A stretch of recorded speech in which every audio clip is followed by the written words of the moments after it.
problem is tough. All right, so we're gonna now be working on question 5 from the winter 22 final exam. So this question is about designing a new data path. And so the overall idea of this question is to analyze your analysis, your understanding of the LC2K data path and understand how different changes to the data path can result in new hazards and affect existing hazards. So let's see. So it says, consider the following revised data path. It has a new stage called BR for branch resolve. And it looks like it's this one right here. And it's added between ID and EX. And the benefit of doing this type of control hazard is that, or this type of modification is that we resolve control hazards earlier. So essentially what we're doing is we're separating the ALU from the comparison to adder part of the pipeline. So it says assume that this new pipeline has only the original data forwarding paths of the 5-stage pipeline. So I'm just going to draw those. They're like vaguely. I'll do them in green. So the original pipeline paths are: we forward data from our ALU results on EXMEM, right? So we forward that back to the beginning of EX, right? To replace stuff like val A and val B. And we also forward from our ALU result here, or even just our memory data, we would forward this back into the same stage. So those are the two types of forwarding that we, outside of the internal forwarding, the register file, that are implemented. And it suggests that we should, at least for part A, that we should only consider those. So we're not going to create any sort of forwarding to begin with.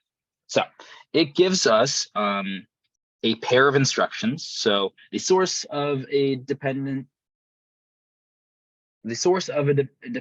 instruction and the dependent instruction. So in other words, the source instruction comes first, and then this one. And then it says consider for a variety of distances, where distances represent the number of instructions between two particular instructions. So I think the example it gives here is we have add 112 and nor 123. And so if they had 0 instructions between them, in other words, they're adjacent to each other, that has a distance of 0. And then if there's 1, distance is 1, and so forth. Okay. So the example it says gives us is add 112 and nor 123. And it says for all of the distances, there's going to be 0 cycles. And the reason that there's 0 cycles, you might recall, is because of the forwarding path. In particular, this one right here, the one from EXMEM to back to EX, right? And so there's 0 cycles for that. So now it tells us to consider a couple of new ones, right? So it tells us to consider add 112 and branch 12 end. And these are dependent instructions because of register 2. So then it tells us to determine the number of cycles installed. So I'm going to generally, my approach to this is just to determine the number of cycles stalled for distance 0, and then it's just going to decrease by 1 until it hits 0, moving forward as the distance goes. So if we can determine this, this first box, the next two should be a lot easier. So similar to this instruction that we saw here, this is going to be an R-type instruction whose result manifests in ALU result. So ALU result is going to be the value that's written to register 2, right? And so the question is, how many cycles or how many stalls essentially do I need to insert before I execute the branch instruction? Well, the question kind of becomes, when do I need the value of register 2 to be correct in the branch instruction? Well, the stage at which I need the value of register 2 to be correct is in the branch stage, right? I need val b to be correct, because if it's not, I will get in potentially the wrong comparison result. If I get the wrong comparison result, then I will jump to the wrong address. So I need it to be correct right here. Note that now there is no forwarding path from ALU result here to branch. We don't have that, right? And so unlike earlier where we were getting 0 stalls, right? We need to consider the situation. It's going to essentially act like it was a detect and stall, right? And so the way I like to think of it is, if my add instruction was right here, how far away does my branch instruction need to be? Well, my branch instruction obviously can't be here because I have no forward. I can't send ALU result there back fast enough, regardless of whether there's forwarding or not. Then the question becomes, can it be here, right? Or more accurately, if I wanted to label the instructions, I'll label them on top of the pipelines. Can I have BEQ? Can I have BEQ with 1 no-op, right? Well, the answer again is no. What BEQ needs is for the number it needs is for the register vials to have the correct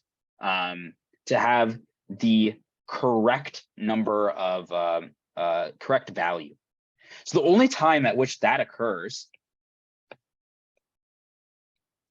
is when the BEQ instruction is here, right? The add instruction needs to have fully completed, right? Because we only update our register file right here in the write back stage, right? And so the question is, how many no-ops do I have to insert? Well, I have to have a no-op here, I have to have a no-op here, and I have to have a no-op here, right? So this might be a little bit tricky for somebody who's been working, who saw that it was like detect and forward, or detect and forward, because there is no forwarding for this type of hazard currently, right? So we have to completely wait for the register file to update, and that only happens when the add instruction is in the write back stage. Second, looks like my iPad is being finicky. Please. Yay, okay. So kind of what we need is, if there is a distance of 0, we need to have 3 cycles of no-op. If there, I'll just call it 3 cycles. And then if there were 1 apart, it would just be 2 and then 1. So really just determining that first row is the tough part. So then looking at the next access, we have a load and then an R or I type instruction. So the load instruction, I'm gonna go ahead and clear up some of this crap. Okay, so this load instruction, it resolves in the write back stage, or the mem write back. So when the load is here, it has resolved. And so essentially the question becomes, how soon can I have the NOR instruction? Well, when does the NOR instruction need the correct value for register 2? Well, NOR instructions really only care about the correct value here, right? I'll change the color if you can see that. Black, right? So it only needs the correct value there, right? So the NOR instruction can't be directly before it, because if the NOR instruction, let's assume that the NOR instruction was here and the load was here, it can't be directly before it because I wouldn't have the result of the load instruction, which is the M data, in time, right? So I have to insert one no-op before I execute the NOR instruction, right? So I'm going to stall for one cycle here. And if the distance is 1, then we don't need to even worry about it, right? It's just going to become 0. Awesome. So then moving on to the third instruction, we have a load and then a branch. And this is kind of the same situation as earlier, where the load doesn't resolve until write back, right? We don't write back. The register file is not updated until we are written here. And the branch instruction, because we have no forwarding paths, right? We have no forwarding paths into the branch instruction. The branch instruction cannot move past the ID stage until we can't, sorry, I got distracted. So we can't have the branch instruction move past the ID stage until the load instruction is in the write back stage, right? So if the load instruction is in the write back stage, then I'd have a no op there, no op there, and no op there before my branch instruction. And so once again, we have 3 cycles, 2 cycles, 1 cycle. I see a question in the chat that says, for the 100, isn't there a forwarding path from mem write back to EX? Wouldn't that allow register B to have the correct value without a stall? And essentially the same question is asking, why isn't it 210 for load followed by NOR? So this is with respect to this access right here. The reason that we don't need to, we don't have to wait 2 cycles is we still have our forwarding paths from, if I erase some of this, we still have our forwarding paths from the old architecture, which is we forward M data back to, we can forward M data back into the start of the EX stage. What this means is that while once load has resolved in the write back stage, the result of M data, right? The result of that load can be forwarded directly back into the EX stage. So what this means is that what this means is that while the load instruction is here, right, the NOR instruction can be here. And that what that means is that there only needs to be a buffer of 1. There's only one no-op that needs to be here, or one other type of instruction, right? And so that's why it's only 1. This is the same sort of logic that we derived when we were coming up with the forwarding paths for the original LC2K5, LC2K5 stage pipeline. So if there's no forwarding path, then correct, there would be 2, 1, 0. Awesome. Okay, so so now the question says, well, what if we had forwarding paths, or what if we had additional forwarding paths? So what we're really missing right now, and what we are recognizing as we looked at the second and fourth access here, is that the branch stage has no forwarding into it. And because it has no forwarding into it, we can't leverage, we have to have additional stalls, right? And so let's kind of use what we found in part A to determine how we can improve the data path. So looking at this second access, I notice that if we had, one sec, I'm just gonna really quickly clear up this diagram. So our existing forwarding is illustrated in blue.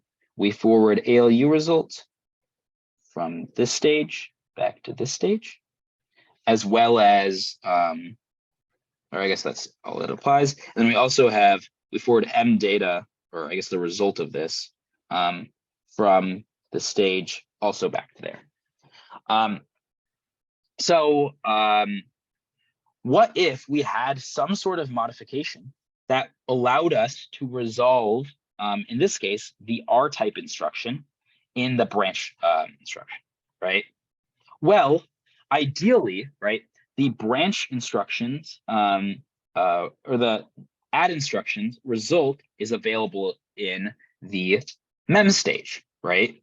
And so what if, and I only need the branch instructions, the BQ instructions value in the branch stage. So what if I made a modification such that I forward from the mem stage or the EX mem registers back into the branch stage? What this would allow me to do is instead of waiting for the register file to be updated, we can simply take the result such that the add instruction can forward its value to BQ instruction. And now instead of waiting 3 cycles, we can just wait 1 cycle, right? There would just be this one no op between them. So that's one sort of modification that we want to make. And so the new forwarding path that I'm proposing is EX.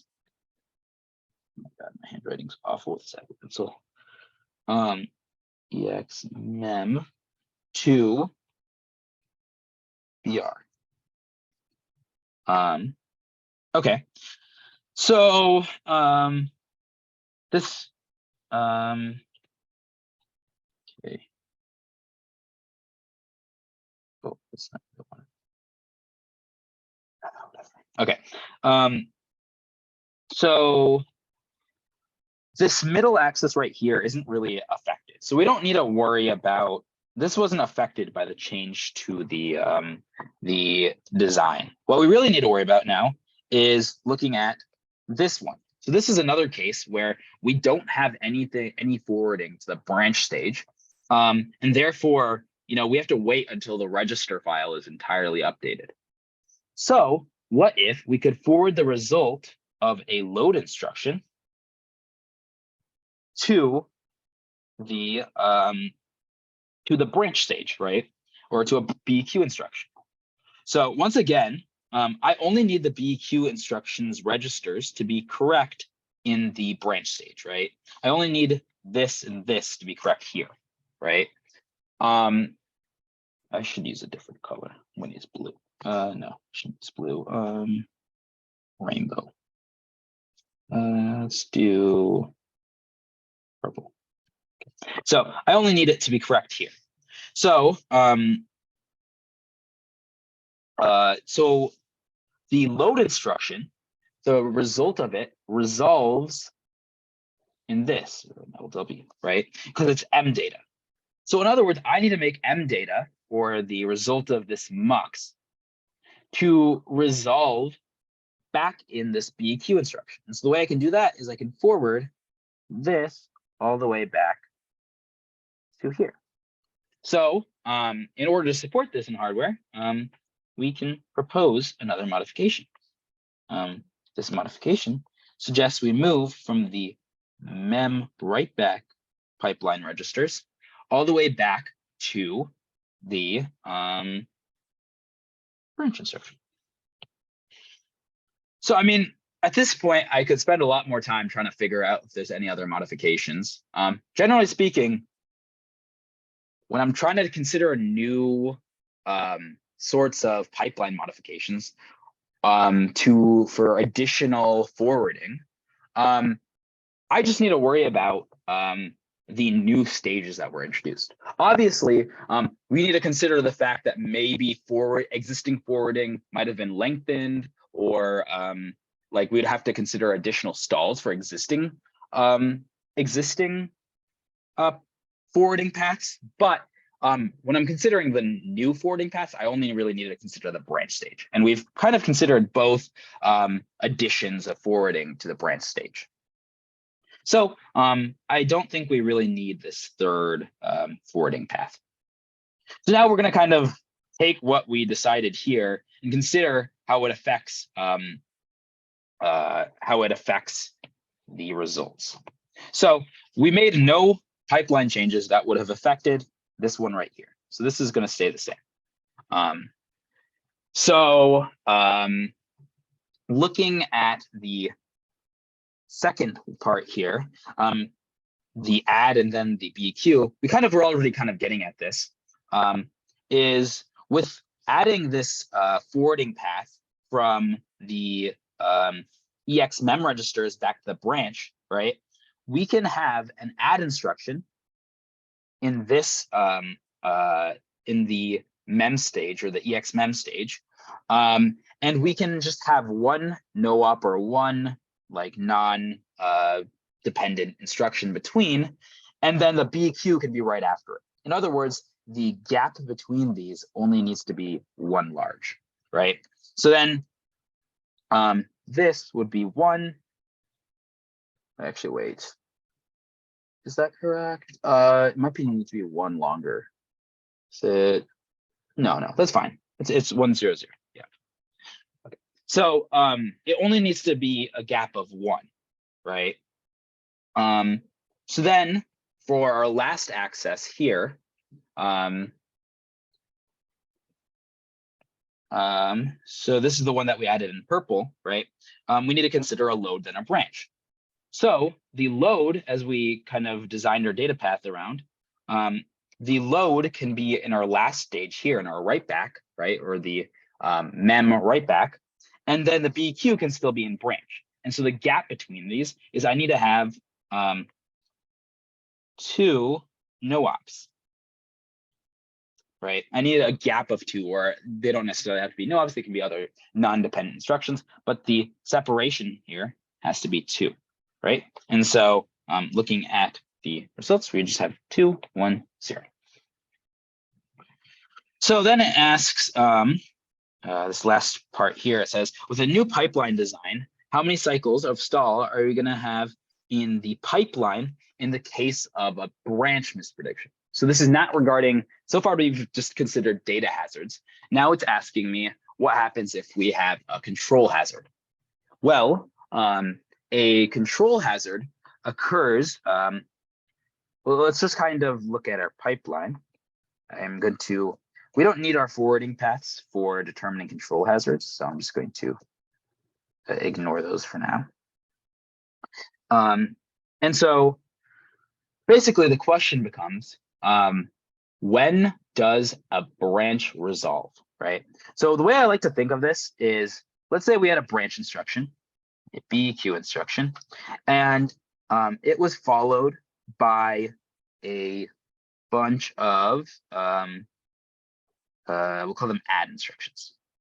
Add, right? It's all surrounded by add instructions. If the branch is taken, though, the branch is taken, then we execute NOR instructions, right? So let's consider the cases in which I mispredicted. Let's say I have a case in which I always predict not taken. I predict not taken, and I speculate not taken, and then if I'm incorrect, I replace it with taken. So if I'm speculating not taken, well, first off, what colors was I using? Okay. So I load BQ, right? And then BQ moves forward, and then BQ is here. And what gets loaded is an add instruction. Then the BQ moves forward, and so does the add instructions, right? But now in this third phase, right, in this third stage, let's say it turns out that I was incorrect. I speculated incorrectly. And so what ends up happening, right, is I need to go and turn those instructions that I speculated, right, into no ops. In other words, I need to turn this into a no op, and I need to turn this into a no op, right? And then in the next cycle, the BQ instruction ends up here. I have a no op here, and then I bring in this first stage, a NOR instruction, right? Because that's what I intended. So the question is, when I mispredicted, how many no ops did I introduce? Well, I introduced 2, right? And so that's my answer for the number of cycles that I need to stall in the case of a branch misprediction. Okay, so I will now go ahead and answer questions on this. I see that there's a lot of discussion. Would you guys mind perhaps unmuting and asking? I can't tell which questions have been already. Can I ask a question? Yes, go ahead. So I guess like I had a confusion with about like just the general pipelines that we can have by modifying. So I wanted like to understand like sort of like when do we like stall, like which stage do we actually stall, and like to what point do we stall to? I guess like my confusion comes from like the fact that like I heard somewhere that we always stall in ID, and that like you would, if you go forward, like let's say like we had the R type and then BQ, right? Like let's say like forwarding was possible, so I would be stuck in ID, and then my ads would go forward, and this would be like the same result. I guess because we resolve the ad in the X stage, so we'll need to stall 1 and then stall the second time for ad to be in the X stage, and then we can continue, and then you'll get the correct answer from forwarding. But then I guess what I get tripped up was now what if I had a load word and an add, like just the load word and then the R type? I think maybe this is also why some of the other people are asking why it's not 210, because I was thinking if your add is stalled in the ID stage, you need to wait until load gets to the mem stage, which would mean 2 stalls. But apparently that's not the minimum. I guess that's not the minimum amount of stalls. I guess because in this case you really would need 1 stall. Right. So the way that I like to think about it, so yes, you're correct in saying that all stalls are inserted in the ID stage, right? And so in the ID stage, you need to be able to determine whether something is a data hazard or not, right? And your understanding there is completely correct. But the way I like to think of it, so you can decide that based on, like, if you look at the encoding of an instruction, right? So let's say we were looking back at that example you're referring to, which is this one right here, right? If you look at the encoding, right, we can determine at compile time, at static time, right, that these 2 are hazardous, right? And so the ID register is going to be the ID architecture is going to be able to determine that it is a data hazard. Okay, so that's actually what's happening in hardware. You don't necessarily really need to concern yourself with that when you're trying to decide the gap between 2 instructions, right? What's going to end up happening is you as a designer, right, are going to determine the minimum gap, right? And then when you're like designing the hardware, when you're designing the hardware for the ID stage, you're going to get the basically a state machine to determine to insert the statically determined number of no ops based off of that. So like if you as a designer say that there always needs to be 2 stalls between a load and a NOR instruction that have a data hazard, then the ID register is just going to do some sort of lookup where you've written into the hardware perform 2 and do that. So we don't actually have to worry about the ID stage so much. That's just kind of something that is a hardware consideration. What we need to consider, what we need to focus on is when do the dependent instructions need their values, and when do the instructions resolve their values, right? So add instructions, add or R type instructions always resolve their values here, right? R type instructions resolve their values because we can compute ALU result. Once we've computed ALU result, we know the value that's going to be in the registers once we're done. With load instructions, right? They resolve their values, right? They write a register here, right? We know what's going to be written to a register based on this last stage, right? So that's kind of the that kind of helps us determine when we need to write to something. And then the other half of it, right, is for the source, or I guess for the dependent instructions, right? So that is the considerations for the sources, right? When we're determining something, we need, that's where we consider the sources. When we have a dependent instruction, what we need to consider is when it needs to use these two values, right? So for example, in this architecture, NOR and add instructions only need the correct values for val A and val B when they make it to the EX stage, right?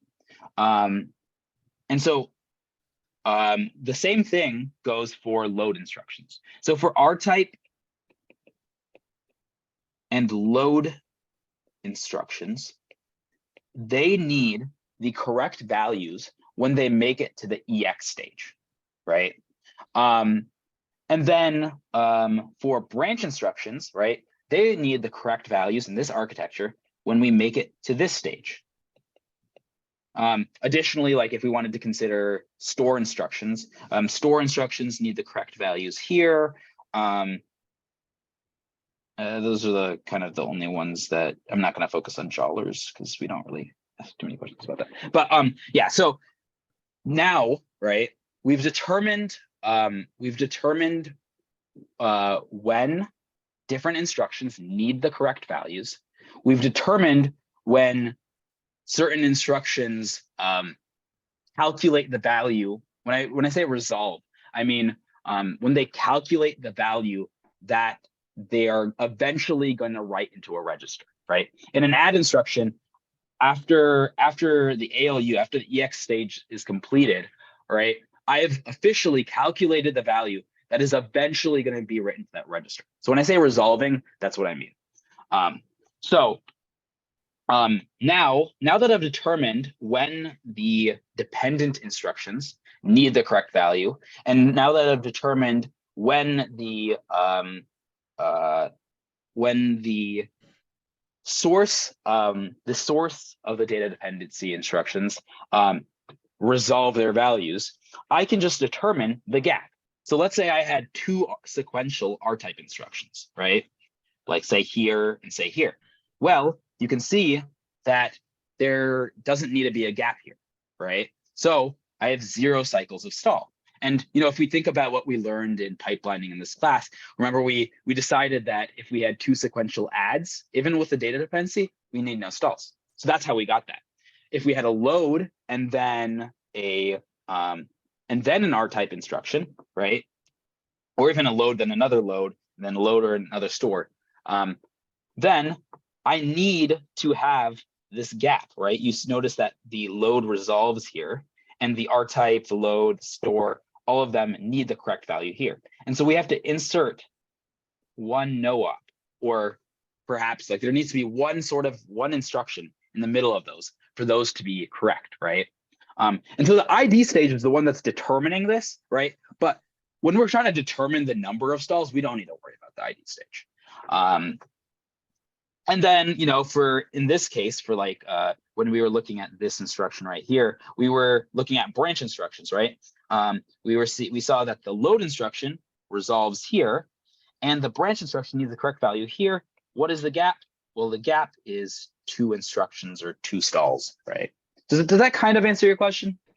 Yeah. So I see. So like basically we need sort of like the minimum gap, not like, and then that's what we want to find. So I guess the best way to do this is to place your dependent instruction in the location where its data is needed. BEQ would be in BR stage, and then other ones would be in the X stage. And then you say, okay, what is it dependent on? If it's dependent on R type, well, R type resolves in the X stage. So it must be one past the X stage. So it must be in mem stage when my BEQ, let's say, was in the BR stage. So there must be one gap between that. It could be filled by one instruction, or if we had no instructions between, we would need to customly put one no op in there, basically. And then you would do that like if you had a load instead, if you're dependent on a load, like if your BEQ is dependent on a load, then you would say, okay, well, load has to, if I am having BEQ resolved in the BR stage, and then my load has to be beyond the mem stage somehow. So that's right back for the minimum amount because you need to be beyond.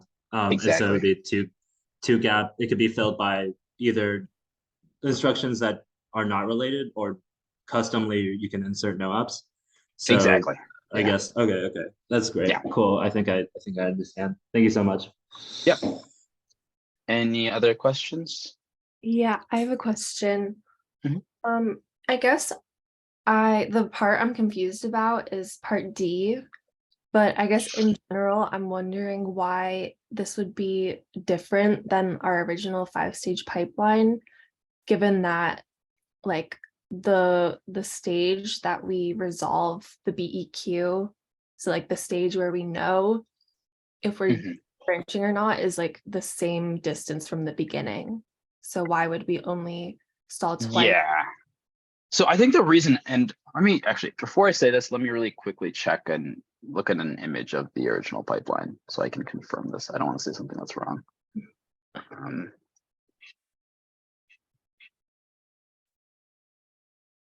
Let's see. Where could I find a picture?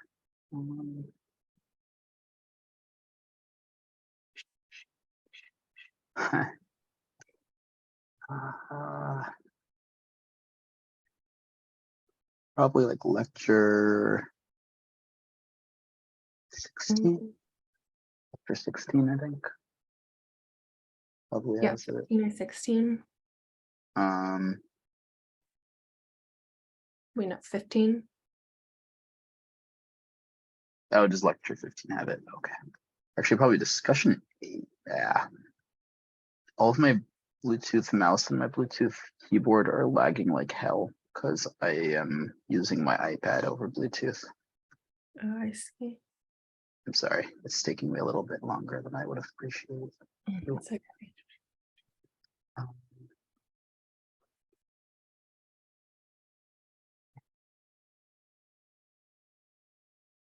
Yeah.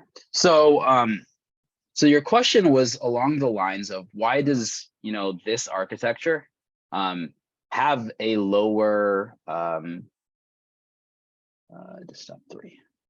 Yeah, why does it have a lower stall time, right? Because in our original architecture it was like 3, whereas now it's only 2, right? Mhm. Well, the reason for that is so we're still in this original architecture, we are still computing the comparison in this, right? We're getting EQ. We are still adding, right, from the add operation. So that's also present. But the difference is, right, in this architecture, we determined that we don't have enough time to perform both those computations and forward them backward.